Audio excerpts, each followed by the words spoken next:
Good afternoon, and thank you for joining us today.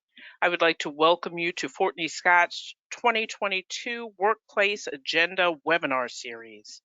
I would like to address some preliminary items before we start today's briefing. Currently, all listeners' phones are muted. At any point in time during the presentation, please feel free to submit a question in the GoToWebinar question box. We will try to answer all questions.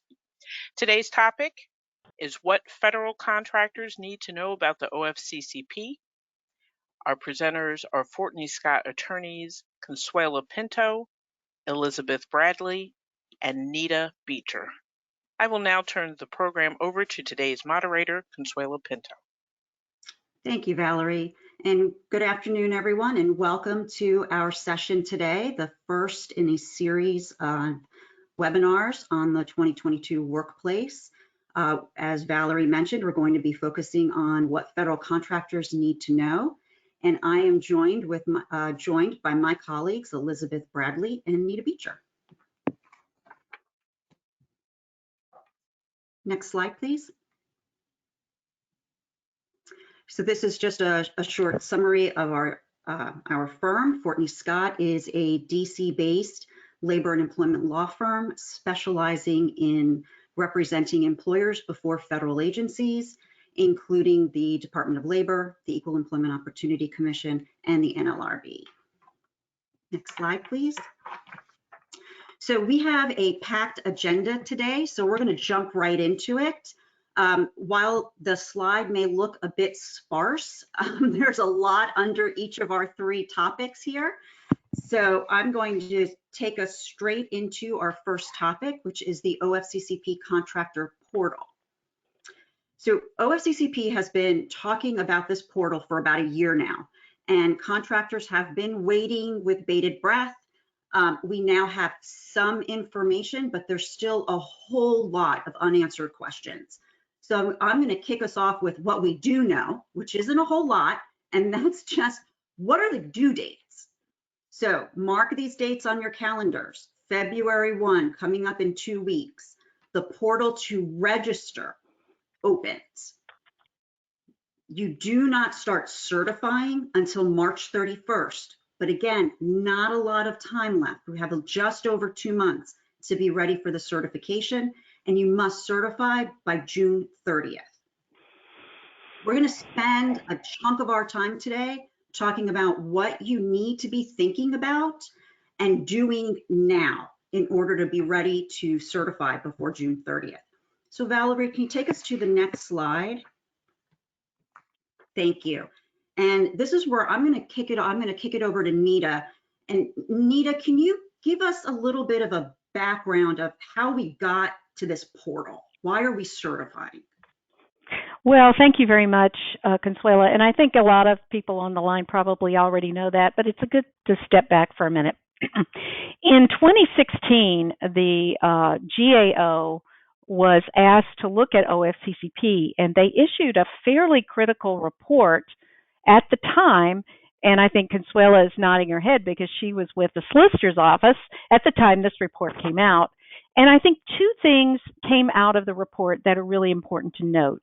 One, that the GAO found that OFCCP only does audits of about 2% of the total number of contractors that they have. And of that 2%, they only find discrimination in another 2%. So the audit process in and of itself is not working very well, and we'll talk about that a little bit later on. But the other piece of it was there was a lot of criticism from the GAO that basically OFCCP focuses primarily on voluntary compliance by all the other federal contractors who are not getting audited every year. And so they don't really know if people are doing their AAPs.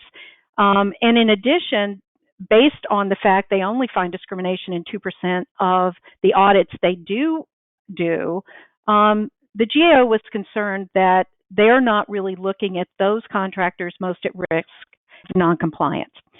So in order to try and deal with this, Pat Shue, when she was still the director, and then Director Lean, who was the Trump administration director, have decided to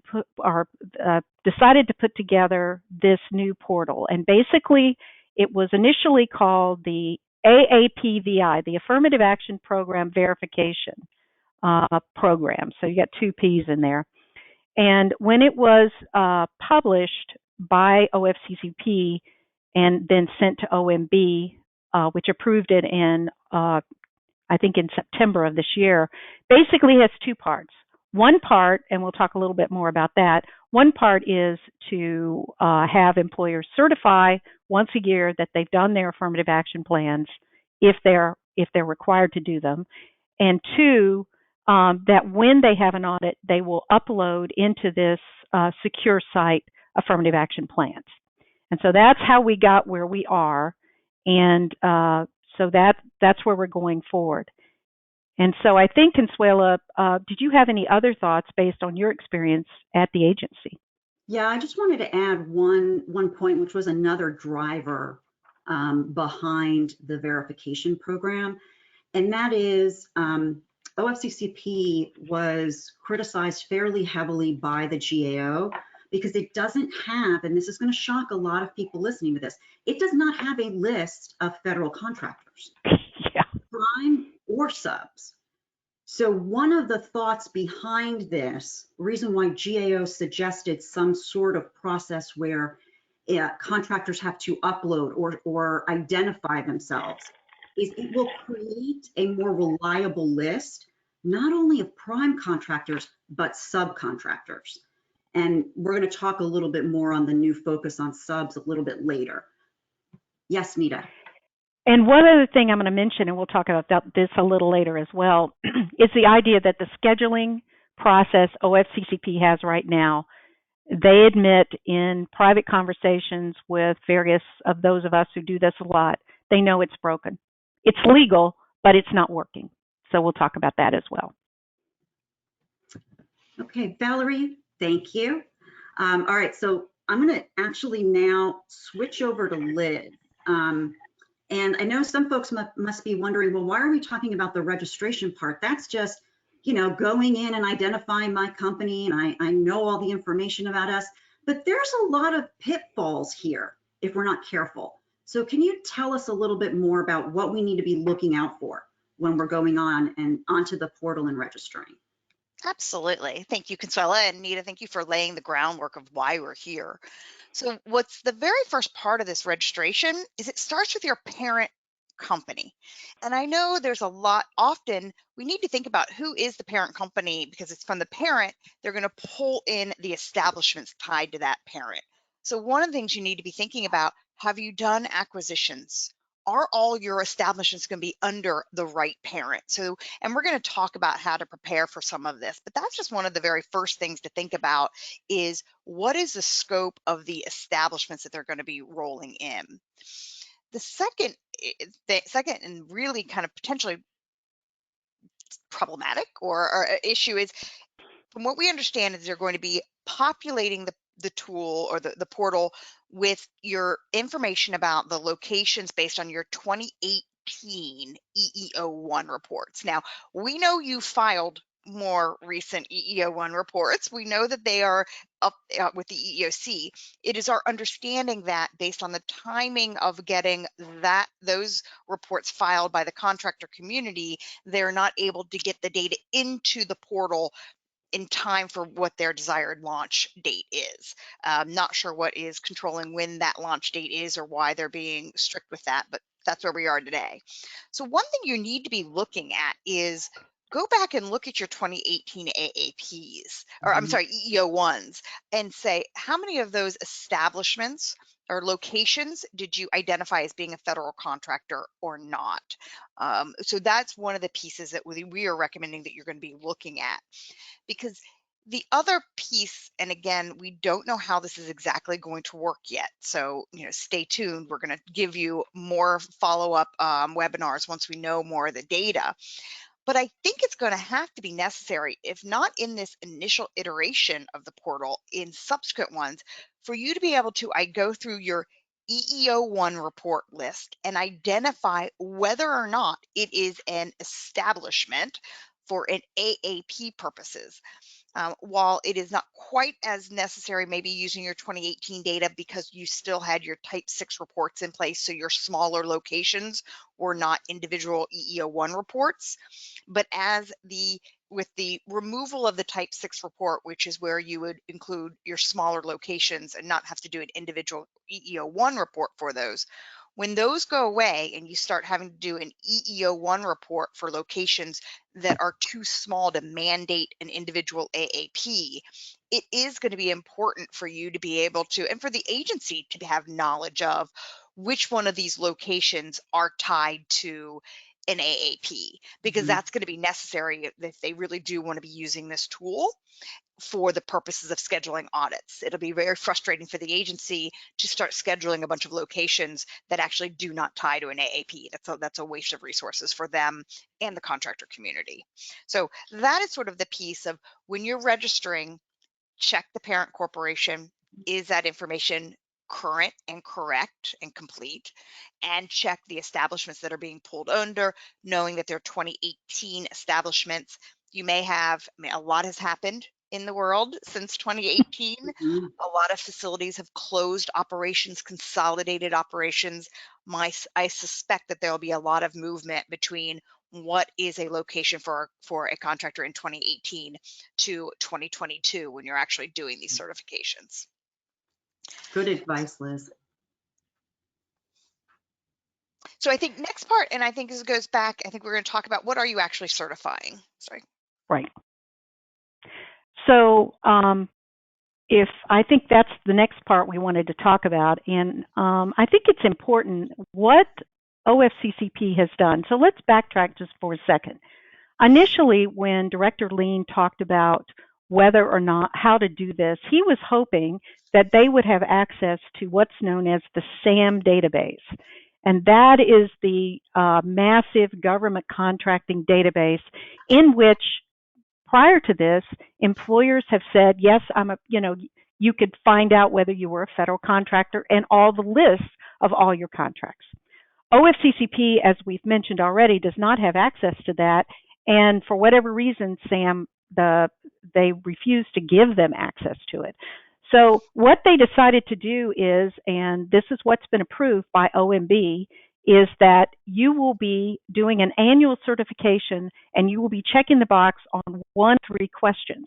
And the questions are that you have developed and maintained affirmative action programs, underlying programs, at each establishment as applicable or for each function or business unit, see 41 CFR Chapter 60.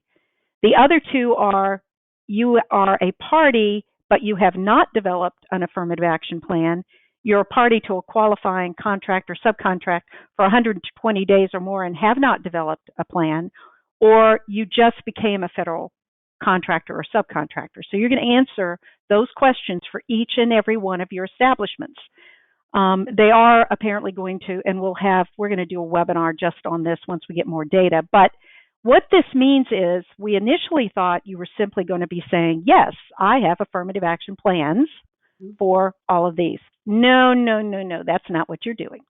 You're going to be doing not just affirmative action plans for each establishment, but you're going to say that you're in compliance with each and every one of the requirements of 11246, 503, and VEVRA. And here are just a few of the things that are in there. Compensation assessment, outreach and recruiting activity assessment, purchase order and subcontract flow down obligations, identification of problem areas, and what your plan is to address. Liz Consuelo, what are some other things they're going to be having to deal with? Well, go ahead, Liz. Oh, sorry. I was thinking, going back to that outreach and recruitment activity assessment, I want to touch on that for a minute because I do a lot of this audit work. And what is that assessment? Who's actually doing that, and can you do it? But you're going to be certifying that you're doing it. And so I would take a pause point there and say, you need to go back to talent acquisition and say, what are you doing to assess those activities? That is an area that I often find contractors are not in compliance with. They're not actually doing that work. Consuela, sorry. So I have 2 other, I totally agree with Liz, but there's 2 other items on this list that I think it's important that we pause on for a second. So the compensation assessment, a lot of contractors have run into this in audits. I think many more are going to. Regulation 2.17 requires various assessments be done by the contractor. One of them is that you've assessed all your EEO programs, including compensation. What's happening is OFCCP is now asking for a copy of that assessment, right? One of two things are happening. One, contractors are panicking because the assessment they have is their global annual pay equity analysis. No one wants to give that to OFCCP. Other contractors aren't really doing anything around pay. Neither contractor is in a great space for the certification, because what you're certifying is you have done it, and that's going to enable OFCCP to say in an audit, hey, contractor, you said you did it, so now you have to give me what you did. There is some middle ground here that I've been working with some clients on. Start doing establishment-based, simple pay analyses. And that is sufficient for you to certify. And it's not your big global assessment that you'll have to turn over. It's just that establishment. And then with the identification of problem areas, that's another spot where contractors have been very reluctant, understandably, to put in a whole narrative of the shortcomings they've identified in their programs. You can't certify if you know you haven't actually looked to see what are the issues and what have I done to correct them. So this is another spot where contractors need to be strategic about what they put in their AAP and what they're doing so they can accurately certify.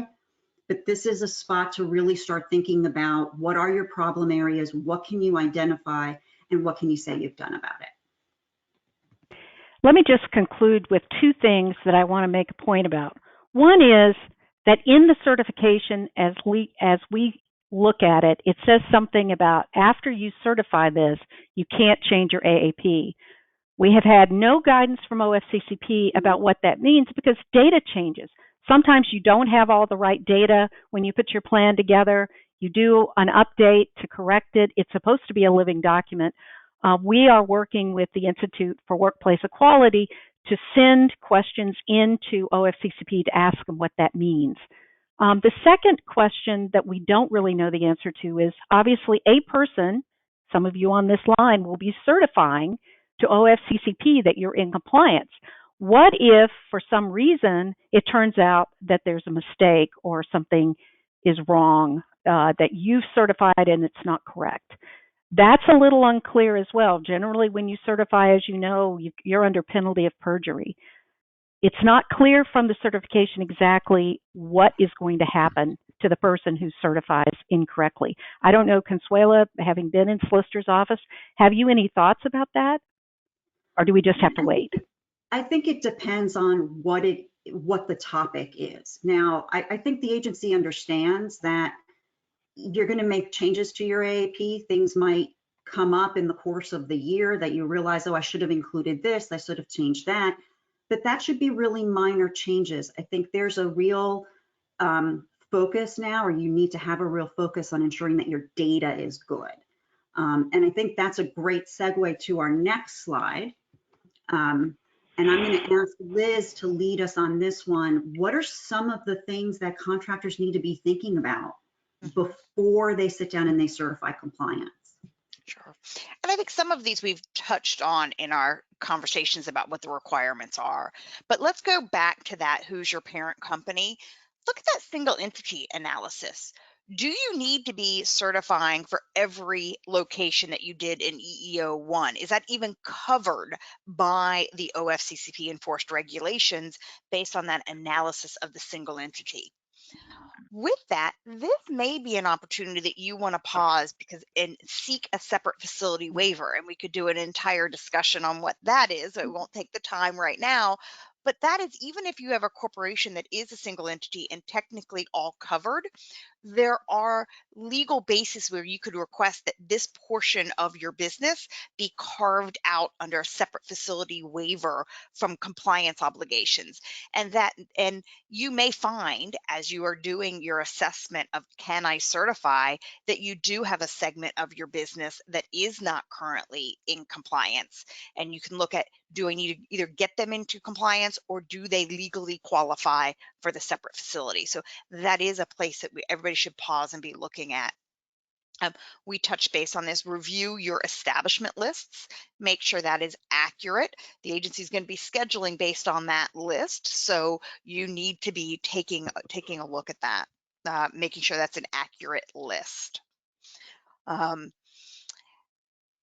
next thing is, you're going to have to be looking at each of your by establishment. Mhm. You need to assess compliance at each establishment. How are you going to do that? Smaller contractors, that may be easier. Larger contractors, this is going to be a significant burden. So you need to be doing an internal self-assessment or engaging with counsel to do a maybe mini mock audit. You need to be looking at, does each of your locations have the necessary compliance and record keeping pieces? And I know, Consuela, you had a little bit of a ping point. You wanted to chime in on this slide as well. Yeah, so it's the last point, the record keeping, which really goes to Nita's comment a couple of minutes ago. You've got to check your record keeping up front before you start doing your AAPs going forward.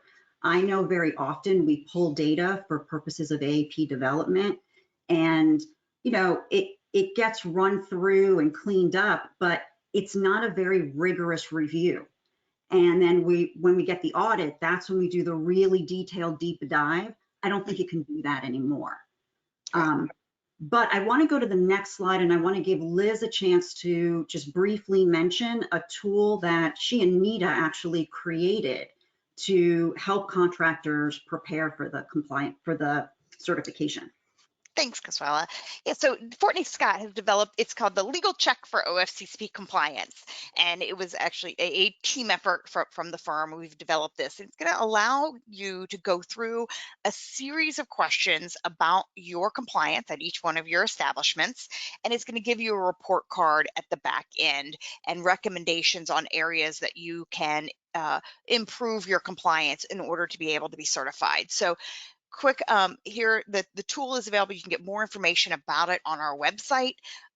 So either do these self-assessments internally so you can certify, reach out to us, or to go through this tool. It's a really useful product. So I know we're running short on time. We can pop on over. Consuela, back to you. So we're going to switch topics. So we've covered the big ticket item for today, which is the certification. That's the big issue facing employers right now. What we'd like to do at this point is we want to start talking about what else can we anticipate from the agency going forward. And there's been a fair amount of action.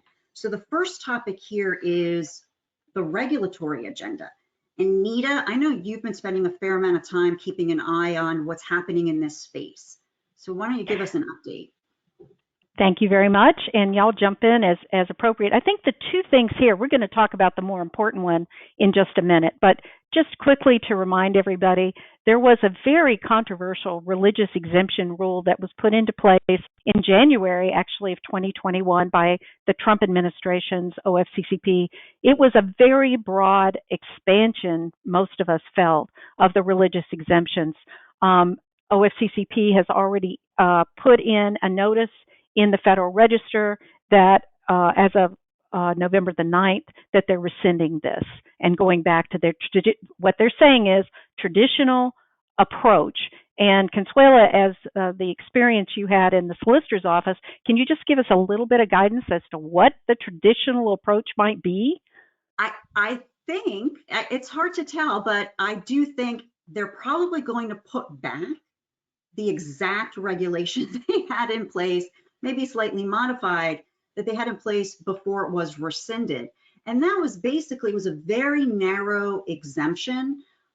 It codified the ministerial exemption, whereas the Trump rule expanded that exemption to basically allow expand the definition of who is a religious contractor, but also to cover employees and applicants who were basically in any role within that organization, whether they were ministerial, for example, a priest or a rabbi, or otherwise. So that's my best guess. We're going to see the old come back. I think that's true too, despite some of the Supreme Court cases. So we'll see where that goes. I think honestly, more importantly, because as OFCCP pointed out, they don't have that many religious federal contractors for obvious reasons. But more importantly, I think, is this idea that OFCCP is going to take the component 2 data, which Director Lean had said, we're not taking that data. We see no practical utilities, hear that word again, practical utilities showing up again, in this data. Now, two data points I want to make before we move on to the one is that Jenny Yang was the chair of the EEOC when they put in component 2. So obviously she thinks there's utility there. And also, she, now head of OFCCP, is very close friends with, and we'll talk about this a little later, with the chair of the EEOC, Charlotte Burrows. So I expect, one, they are now going to accept component 2 data, which is being looked at, and we'll talk about that in a minute. But when they put in a new pay data collection tool, expect OFCCP to take that data as well, and they're going to see what they can find out of that and perhaps use it for scheduling. Yeah, I would agree with you, Nita, in terms of the use of the data. I think it's going to be, they're going to use it to determine who they're going to put on their scheduling list. So that'll be interesting to watch. But Liz, I want to jump over to you because there's been talk of rescinding another Trump regulation, which was very popular among contractors. And so why don't you sort of break the bad news to everyone on what may be on the chopping block? Thanks for that. I appreciate being that person here, right? So we called it the PDN rule, right? It was the Regulation on Procedures to Resolve Potential Employment Discrimination, PDN rule. So before we talk about how this rule we think is going to be modified, let's go back and remember what this rule gave us, right? And so one of the first things, it defined quantitative evidence, and it included in the regs 3 different statistical tests. The first one that everybody's familiar with is 2 standard deviations, right? So put that in the regs. Great. The next piece that was incredibly beneficial to contractors is it actually set forth evidentiary requirements that the agency had to meet in order to assert an alleged violation. So for in a disparate treatment case, it required quantitative statistical evidence meeting the threshold, the 2 standard deviations. It also required practical significance. So how many of us have seen a case where you have over 2 standard deviations in your selection process, but then the hiring shortfall is, I've seen it where it's less than 1. So had you hired exactly one additional female or one of the different minority class, etc., then there would be no statistical significance. So they've said statistical significance, then the unexplained disparity has to have practical significance. This is great.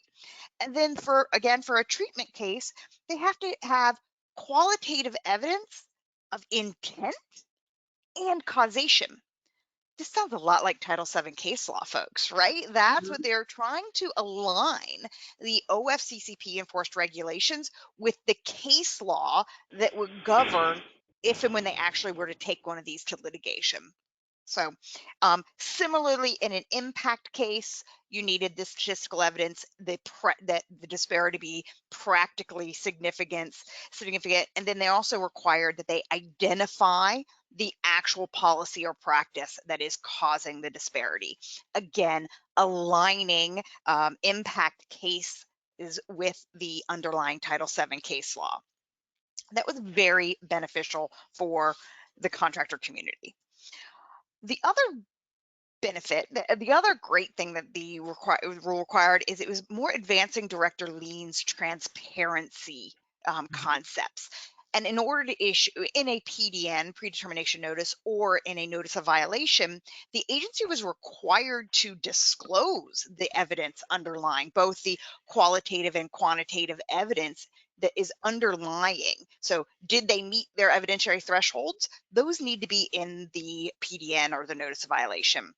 And if asked, the agency is required under this rule to explain how they did the statistical analysis, including the factors they used, and justifying why they didn't include any factors that were identified from the contractor community.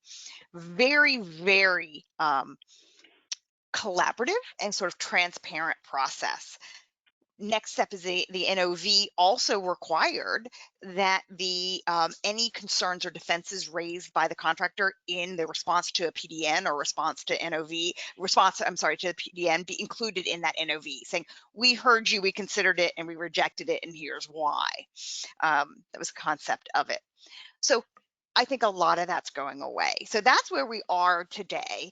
I think in practice, we're already not seeing the agency comply with some of that. And I'm not sure we ever saw the agency fully embrace all of the components of this rule in actual practice, what got pushed down to the regions necessarily. Hard pressed that they're going to wipe it out completely. That would be difficult for them to message that they think that the contractor community deserves no transparency, and the agency is just not going to comply with the underlying supporting case law. I do think what they're going to remove, what they're going to carve out, and I'm curious to see how, Consuela needed to chime in on this in a moment, but I think they're going to pull out the evidentiary thresholds that they're required to meet to even set forth a PDN, if PDNs stay in it, or an NOV. I think that they're going to definitely remove the practical significance. They're going to take that out. They're going to allow themselves to rely solely on a statistical indicator. I also think they're going to carve out the obligation for any sort of anecdotal data information talking about the intent and the causation. This is, I think they're going to make it easier for themselves to put forward alleged violations so that they get contractors into that conciliation process so that they can try to make their numbers and then try to get the claims that way. And I know, Consuelo, you have a thought on this with regard to how that ties to changes they made with regard to the compensation initiatives previously.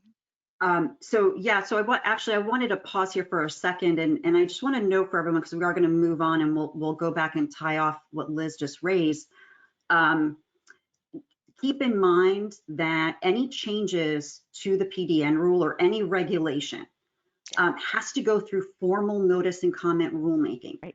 I strongly encourage contractors, watch what's happening in the regulatory space for OFCCP, because your one opportunity to have a voice in what is being rescinded and put back in its place is at the notice and comment period. And at Fortney Scott, we track these developments pretty closely. We send out client alerts. Please keep an eye out for the opportunity to comment. Yeah, and that's going to be important. We're going to touch on that through a few of these as we talk about the new, especially what we think they're going to put in place. That's going to be very important to be thinking about when we move into some of those. Absolutely. As well. So let's go to the next slide, and we'll hit on what Liz was raising is, what are we seeing on the ground in audits right now that kind of give us a clue as to what is coming out of the regulations, what they're going to rescind. And I'll kick us off. I'm seeing really strong pushback when I'm asking for the agency's indicators. One example is I had an audit recently, very small indicator, a 2.1 shortfall of one person, and I could not get the agency to tell me that that was the indicator they were relying on to launch a 3-week onsite. It took a lot, took several calls and, kind of keeping away from denial of access, but really kind of walking that line. And I haven't seen that kind of pushback in a really long time. But Nita and Liz, I know each of you are seeing some other trends in your audits. Yeah, I mean, I'll tag on to that. And then first, we had an audit where we provided our adverse impact analyses showed no indicator in a job group, and the agency responses, we don't agree with your analysis, moving on, demanding 2 years of data. So this lack of providing the indicators, it's happening already. More in-depth audits is what I would, I'll chime on that. And there's I have some audits that had been dormant for a while and really close to closing, and they are going much more in depth. And so coming in and going back in and deep in those audits. So it's the days of not going to be closing these off with minor indicators. They're going very deep in that. Yeah, I just wanted to mention one last thing. The early resolution agreements that were under the prior administration, those are history. They're all stick, no carrot, basically take it or leave it. And that message was sent, for those of you who went to the ILG, the directors in the very last session made it very clear, we're going to make you want to negotiate early, and they're basically, it's our way or the highway kind of an approach. I don't know if you all are seeing that, but that's what we're seeing generally in these audits. I would agree. Yep. One actually closing piece I think is important for everybody to think about as well is the lack of consistency. I know I'm kind of going back up to the top. Right. Within our firm, we had a very interesting situation where Consuela had an audit that had barely an indicator. It was an establishment audit. There was no real purpose of going on, and they insisted on site. And so, what did they say? Wanted a 3-week virtual on-site or something very extreme. Flip that, around the same time, I had a CMCE, which, if y'all know, the regs technically require that they do come on site. And it was a CMCE that was old but not ancient. It had hiring indicators. There are indicators in some other areas of the personnel activity, and I had some concerns on some other areas, and they chose not to do an on-site and just closed it out. So it just, we're back to the age of lack of consistency. And I think that's going to be a little bit driven by the regions and or even down to the district level. And that's unfortunate for the contractor community for not being able to have a consistency with the way their enforcement is going to be conducted. Agreed. So let's switch gears again. And I want to go back to regulations, but now I want to talk about what do we think is coming down the pike in terms of not rescinding existing regulations, but putting some new ones in place.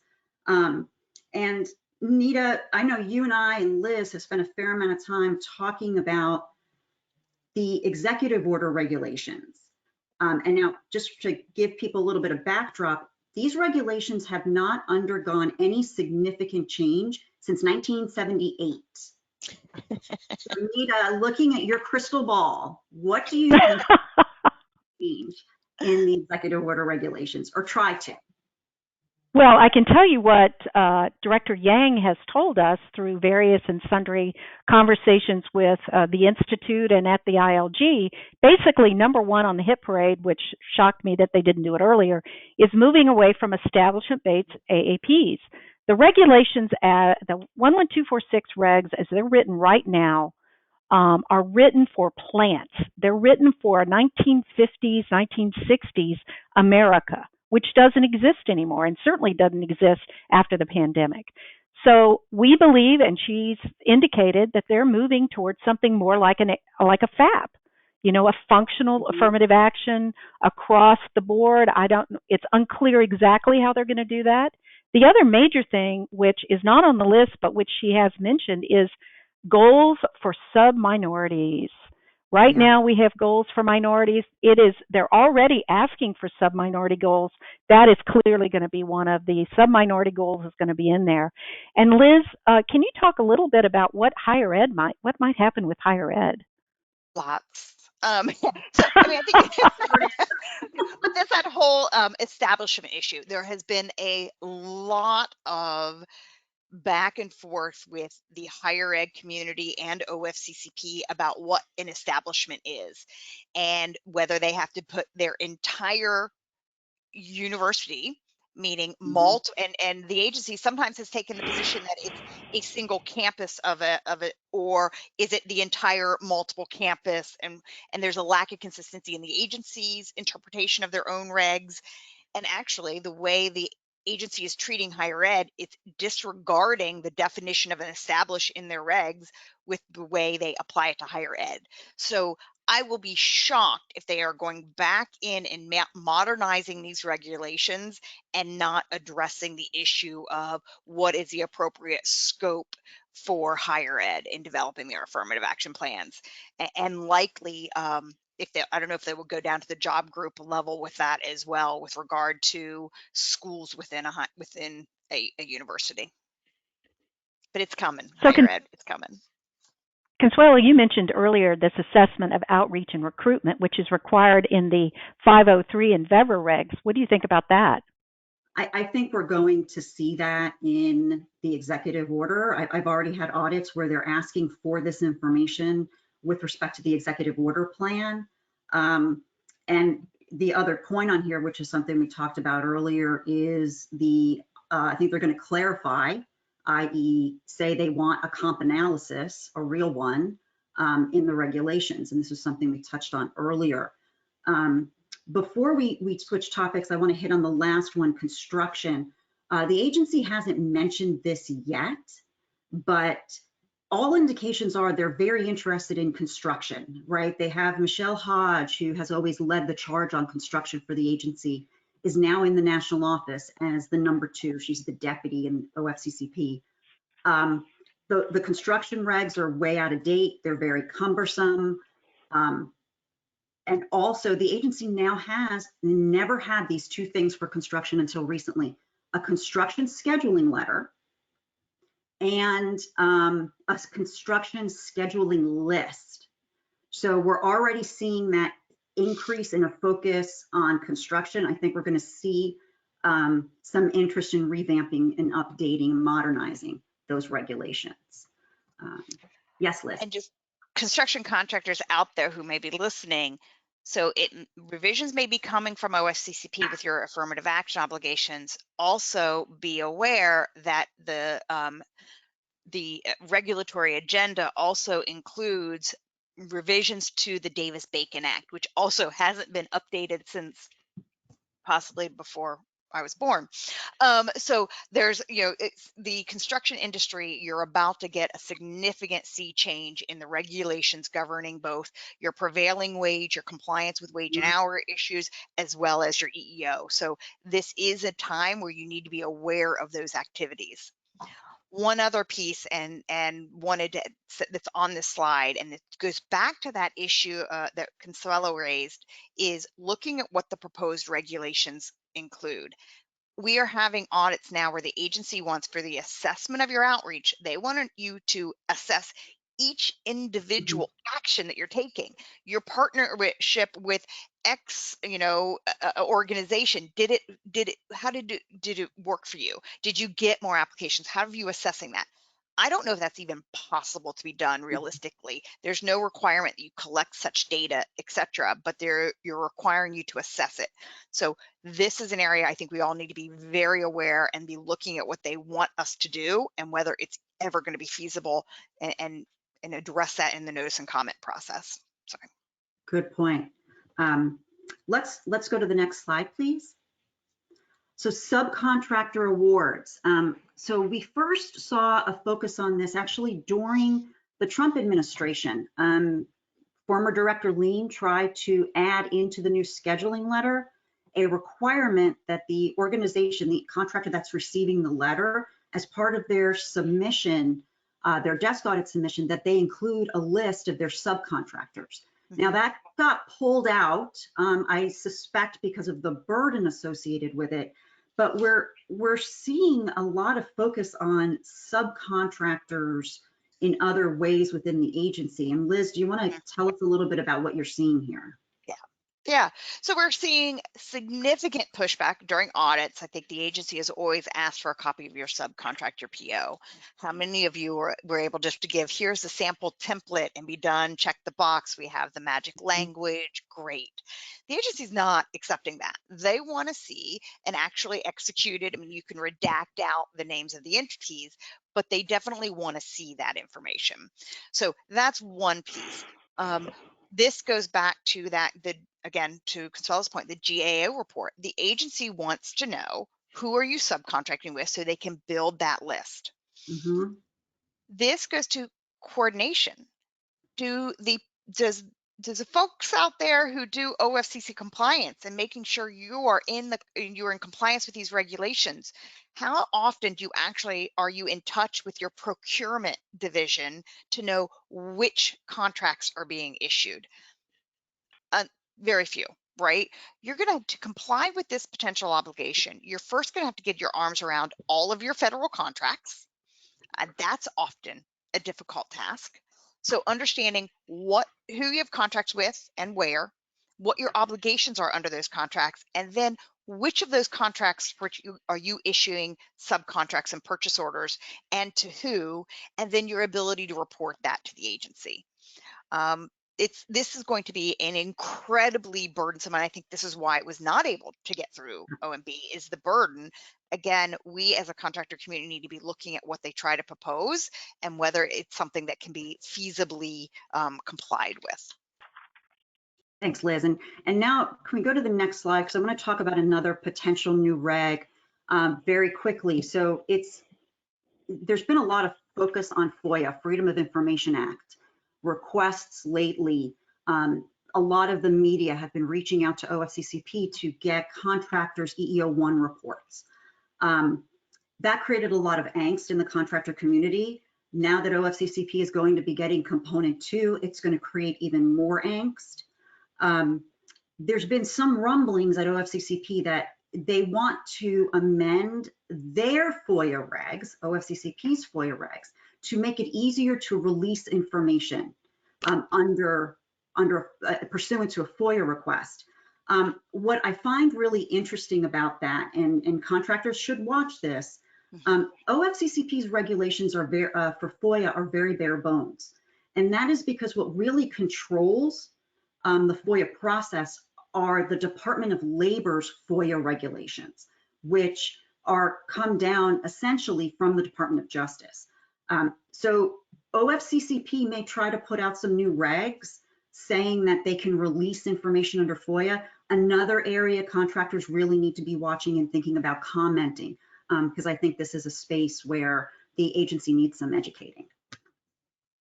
And with that, we're going to switch to our last segment, and that is we're going to talk about equal pay. And I know this isn't a shock, but OFCCP is still focused on pay. We're going to talk about what that looks like, but there's some other really interesting areas that the agency is going to want to start getting into. So Nita, I'm going to turn to you for this next slide. Pay data collection. Tell us what's the status of the new component 2? So what everybody needs to understand is that we are in a waiting game for 2 reasons. Now, you're saying, well, you're talking about OFCCP, why are you mentioning this? Well, back to point number 1, Jenny Yang was the chair of the EEOC when component 2 was born, as it were. And we are waiting under the Trump administration. The EEOC eliminated component 2, saying it was unnecessary. And they asked the National Academy of Science once again to weigh in. They did in 2011, and they have asked them to do it again. We expect that report to come down literally any day. It was due by the end of February, or the end of December. We expect it at any time now. We also expect it to say that what EEOC should collect is box 1. It's going to be W-2 information, box 5, like California. That's at least what we understand. We expect that there will be coordination between EEOC and OFCCP around this pay data. And Consuelo, when you were still in the solicitor's office, there was a movement for OFCCP to actually collect pay data from contractors, which is still, I think, a possibility. They had a pretty robust proposal out there that got pulled pretty much at the last minute. Agreed. Yeah, it's a fully developed final reg, actually. It had gone through the initial round of notice and comment, and then was pulled literally at the last minute. So there is another tool out there at OFCCP's disposal if they want to revisit it. So let's go to the next slide. And what's the next area? So retaliation, and this is one you don't typically hear about in an OFCCP webinar. But what's interesting is, and this is a great example of a level of coordination among agencies, federal agencies, that we have not seen before. We're accustomed to seeing OFCCP and OFCCP working together, but in this new retaliation initiative, there has been an announcement that the NLRB, the EEOC, and the Department of Labor, so not just OFCCP, but wage and hour as well, are going to be working together, focusing on eliminating retaliation in the workplace. And I personally was really surprised when I was listening to a presentation including folks from the EEOC, the NLRB, DOL, and learned that in 2020, 56% of EEOC's charges were based on retaliation. So the agencies are going to be looking when they're auditing, they're going to be looking for potential retaliation claims. So what does this mean for federal contractors? When you've got those on-sites and they're interviewing your employees, they are going to be asking employees if they have experienced retaliation in the workplace. They're going to be asking your managers, have they been trained? They're going to ask you for a copy of your retaliation policy. So, as if you don't have enough on your to-do list, I'm going to ask you to add one more item. I want you to pull out your retaliation policy. If you don't have one, you need to get one. Pull out the one you have if you've got one, refresh it, reissue it. If you don't currently include a retaliation component to your manager's annual EEO training, now's a good time to work that in. And then have those materials handy. Head off issues from the OFCCP by just putting that stuff in your affirmative action plan. Put it as an exhibit. Let the agency know you're on top of it and try to avoid a big kerfluffle at an onsite. Nita. Just quickly, as we go to the next slide, the reason they're so serious about retaliation is that they believe that if employees are being retaliated against, they're not going to report discrimination and so forth. And that is why, and this comes from the Solicitor of Labor, who is one smart cookie. Yeah. And they are very serious about this. All right. All right, so our last topic for today, Liz, we're going to give you artificial intelligence. So tell us what's happening in that space. Insert joke there. Okay. So we know that the OFCCP is going to be focused on looking at artificial intelligence in your hiring processes. She worked closely with the EEOC and the White House's Office of Science and Technology Policy when she was with the EEOC.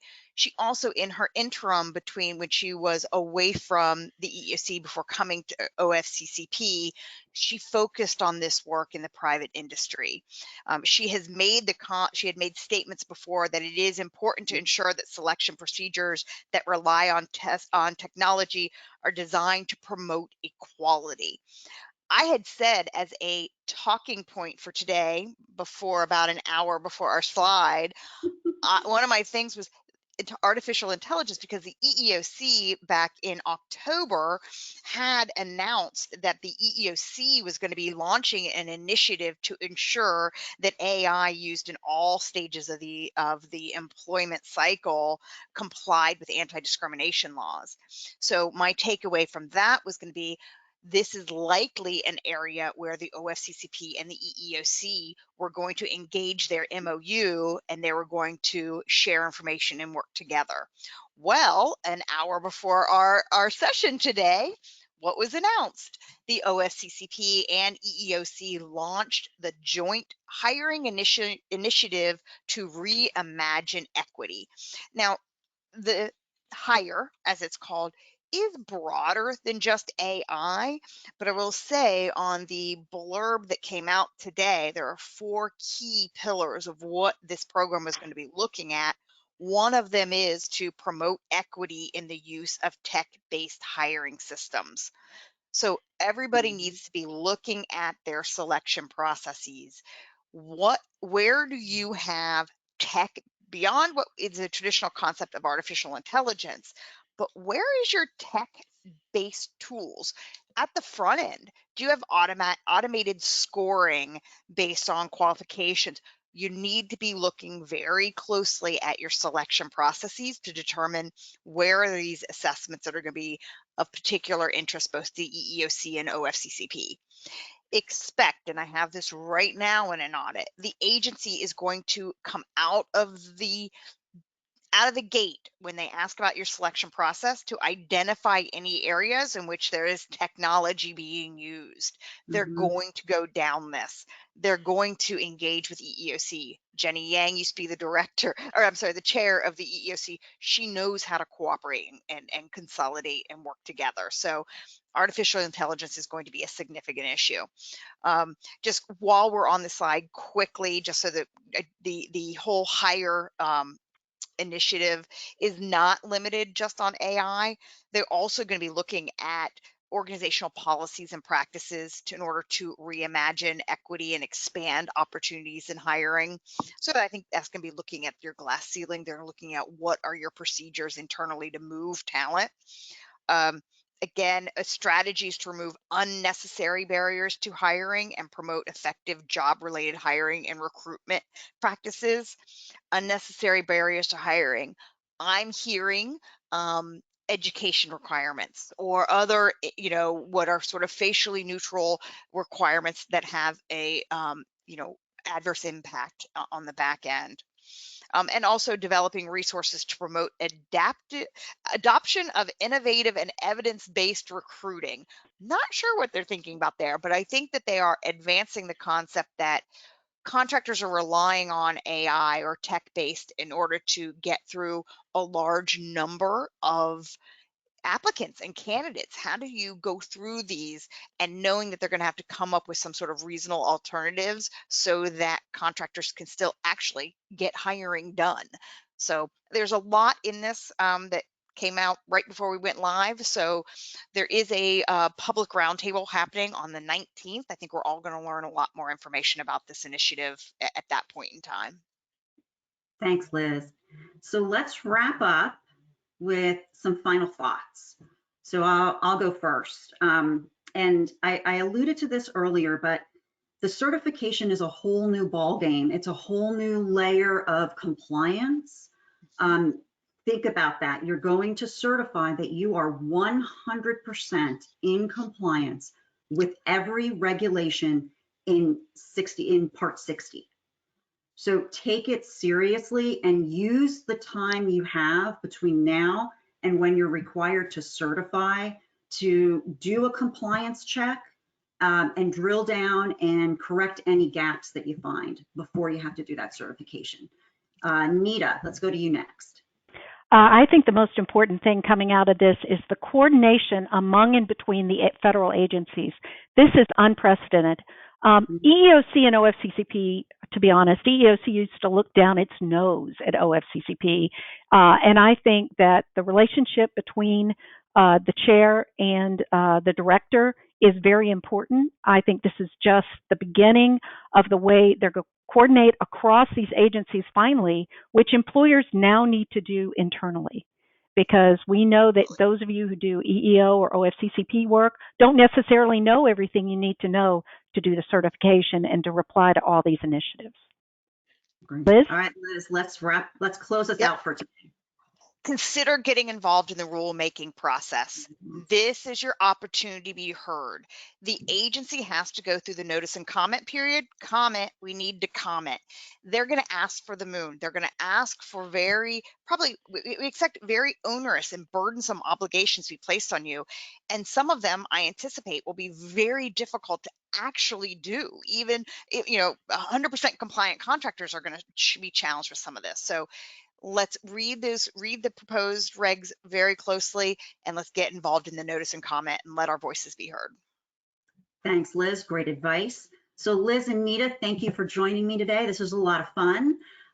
For everyone who joined us today, thank you for joining.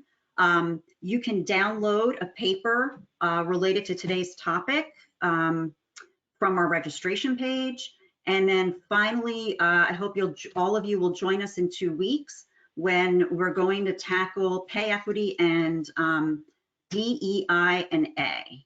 So thanks, everyone. Have a wonderful day. Thank you. Bye, everyone. Thank you. We would like to thank you for joining us today. As Consuela mentioned, next in our 2022 Workplace Agenda webinar series, we will discuss pay equity and DEI and A. This webinar will be presented on Wednesday, January 26th at 12 noon. Be on the lookout for additional updates, which will be sent via email. Later today, you will receive a survey requesting feedback for today's presentation. You are able to submit suggestions for future topics through the survey. Thank you in advance for completing the survey, and of course, if you have any questions, you may submit them via email to info@fortneyscott.com.